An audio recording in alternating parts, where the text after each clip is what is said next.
Hey guys, it's Russell with DieselGiant.com, and on today's video I'm going to show you how to change your rear differential fluid in your vehicle. Specifically, we're going to be working on a 2001 Dodge Ram 2500 with a Cummins turbo diesel. This video pretty much is going to apply to almost any rear wheel drive vehicle. The way that you drain it and fill it may be a little bit different, but the concept is going to be the same.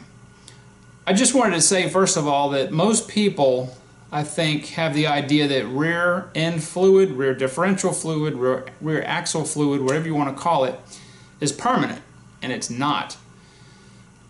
It's very, very important fluid because it lubricates your ring and pinion inside your differential, and oftentimes bearings that are also, carrier bearings that are also in there, clutch packs if you have limited slip, etc., etc. So the fluid is not permanent, it needs to be changed, and it's not hard to do. Check with your owner's manual for your specific vehicle to find out the service interval. I did this about probably 40,000 miles ago on the truck. Didn't video it, so I wanted to go ahead and do it again and do a video. The supplies that I need are very, very simple. I need some proper viscosity. I'm going to be using the Amsoil synthetic 7590 Severe Gear fluid. I have a Lube Locker rear differential cover. Oftentimes you'll find that the rear differential cover is sealed with just RTV silicone. That is the case on this Dodge, but I'm going to be using a gasket that's supposed to be a no leak gasket. And then, since my differential is a limited slip, I'm going to be using the Mopar limited slip additive. That's very, very important that if you have a limited slip, positive traction, whatever, to use the proper additive so that the clutch packs won't chatter. You can damage the clutch packs if you don't have the proper friction modifier in there. Now also to this, I'm going to be using some Archoil 9100. It's only going to take a couple ounces. And what I'm going to do is I'm going to do some before and after temperature test on the differential to see if it makes any difference. I'm not doing this, I'm not adding the Archoil to lower the rear differential temperature. I just want to see if there's any change.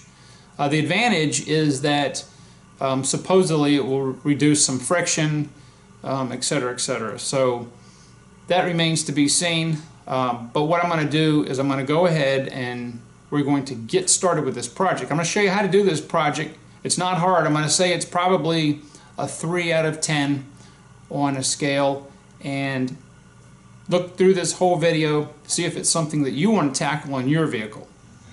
Alright, so the truck has not been driven in several weeks. So what I'm going to do is I've got a temperature reader here, and it looks like the temperature is what ambient is, which is 78, 79 degrees. Same on both sides.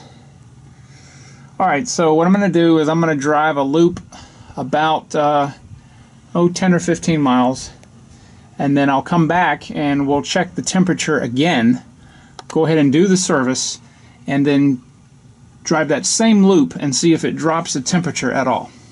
Alright, I just got back from about a 24-mile trip, and I'm a little surprised that this went up that much. 128 degrees. The tubes look like they're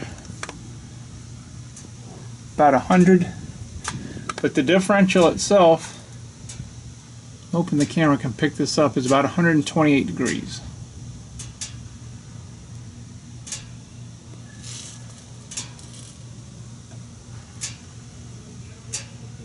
So I'm surprised it got that warm. But anyway, I'm going to show you exactly what I'm going to be using to do this job, and then we're going to do the job and redo the exact same route I did and see if it dropped any of the temperature of the differential. Again, that's not why we're doing this, but it's just something fun to note if it does help at all with the temperatures. Just for reference, 128 degrees on a differential is perfectly fine. Alright, here is what we're going to be using today. I've got a Lube Locker differential gasket. I've got the proper Mopar limited slip additive. We're going to be using Amsoil Severe Gear 7590. And this job, as I said before, is pretty basic. Alright, I'm going to give you some very sound advice. Before you ever drain the fluid out of a differential or a manual transmission, please, please, please make sure that you can remove the fill plug before you take the fluid out. Don't ask me how I know this by experience. This differential is filled at the plug here, and it's drained by taking off the cover.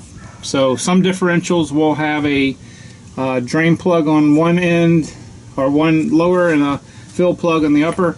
Just make sure before you do anything, before you even take this cover off, make sure you can take this out, or else you're going to have a very bad day trying to get this filled.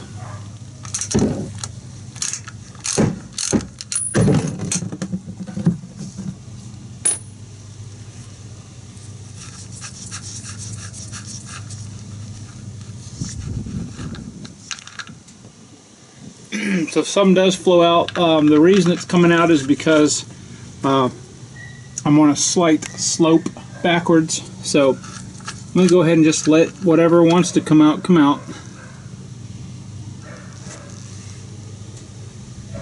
And when we refill it, I'm going to jack the back of the vehicle up to get it level.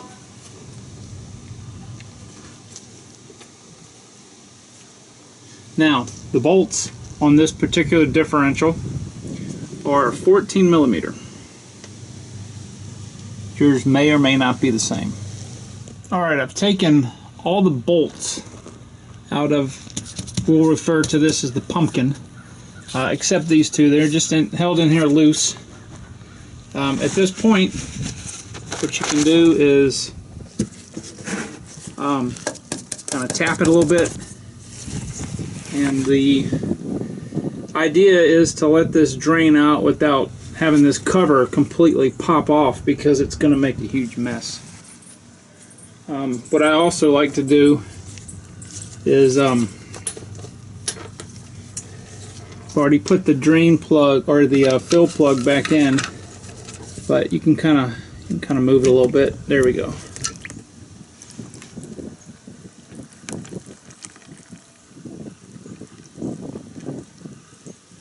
Now this fluid, like I said in the video, was done I think about 40,000 miles ago, so you can see it's still a nice amber color.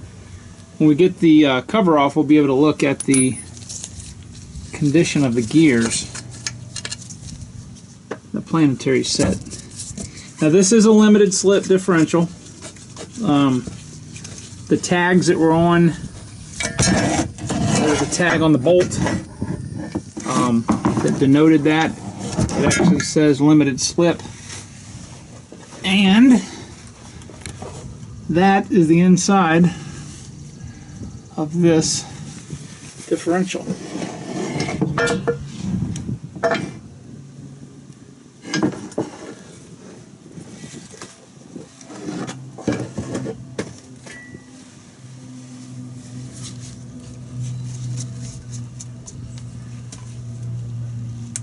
So you can see that this particular differential had a gasket on it. Some of them do, some of them don't. Now, if you'll notice, the residue, when I did this job several years ago, it had RTV, and a lot of these just come with RTV silicone or sealant on there, and that's basically how they do it at the factory for the most part. But this is a very thin gasket right here, and I'm going to be putting a Lube Locker gasket as I showed you earlier on there. So I'm going to let this drain. I'm going to clean the outside mating surface, and I'm going to clean the cover up, and then we'll get ready to reinstall the gasket, the new gasket, and put the fluid in. Alright, here is our differential cover. I've completely cleaned it inside and out. This right here is a magnet, so depending on how you clean it, I just use brake parts cleaner. Make sure that you try to get under here and get all that out as best as you can. Here's our gasket. Now we're not going to use any type of adhesive, no RTV, no silicone, nothing. We're going to just install dry, no sealant required. And it also gives you a torque sequence. The torque for this particular application is the first round is going to be 15 foot-pounds and the next round is going to be 35 foot-pounds. Alright, I've got my bolts completely cleaned. I have wiped off the housing, and what I'm going to do right before I put it on is I'm going to take some isopropyl rubbing alcohol and a paper towel and wipe around the surface right before I actually put the gasket against the housing. And obviously, since I've only got two hands, I need two hands to do this. I'm going to be doing that without having to show you, but it's the you get the general idea. Alright, so I've put all my bolts in hand tight all the way around, and according to our instructions here, we're going to do the first sequence at 15 foot-pounds, and then we're going to go to 35, and it tells you exactly what order to tighten in, so I'm going to do that now. Okay, I went ahead and torqued all of our bolts, 15 foot-pounds and then 35 foot-pounds. Again, if you don't have the exact same differential, it's going to be different. So the next thing to do is to remove the plug here. But before I do that, I've got to level the vehicle, and then I'm going to add the friction modifier first. Then I'm going to put in some Archoil 9100. I'm going to put about 3 ounces in here, and then I'm going to add the several quarts of fluid that this differential takes.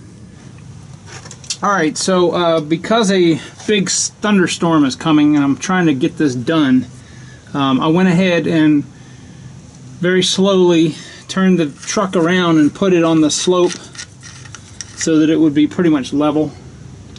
You can probably hear the thunder behind me, so I'm going to go ahead and get my Mopar additive in there. Then I'm going to put the 3 ounces of Archoil, and then the rain's probably going to get here, and I'll do that after it stops. Alright, so I went ahead and filled up the differential with my friction modifier. I've got the Archoil 9100 in there, and also the Amsoil Severe Gear. And now I'm going to take a temperature reading, 75 degrees. The thunderstorms that came through cooled it down. I think it was about 79 degrees before we did the test. So I'm going to go ahead and take it on a the same mile drive that I did before, and then we'll test the differential again and see if there's any difference at all. Alright, so I just got back from my 25-mile loop, and it looks like the differential is running about 110, 111 degrees. Now, it is raining again outside, so I don't know how much cooling effect that's going to have. The temperature is about 4 degrees less than it was, but it is less. Not a lot less, probably maybe 8 degrees, 7 degrees.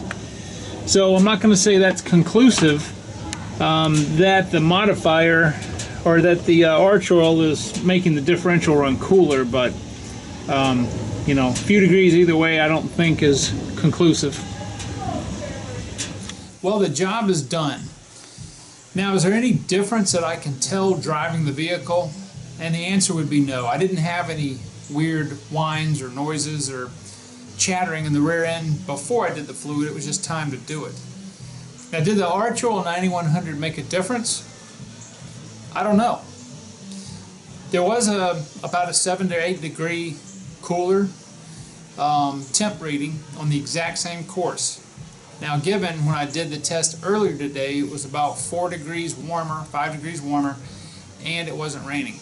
I don't think that that's got a lot to do with it, but you know, who knows. I don't think a few degrees either way is going to make or break to where somebody could say that it is or isn't working. It's supposed to reduce friction, so I guess we'll see in the long run if it does or doesn't. I only added 3 ounces. You're supposed to add 1 ounce for every quart of fluid, and it takes about 6 pints, and that's 3 quarts. So what I want you guys to do is to service your own differential. Save the money. Besides taking it to a shop, do it yourself. It's not a hard job. You need a few tools that I've showed you, and just go ahead and get the specs for your vehicle so that you can do this job. And I will see you on the next video.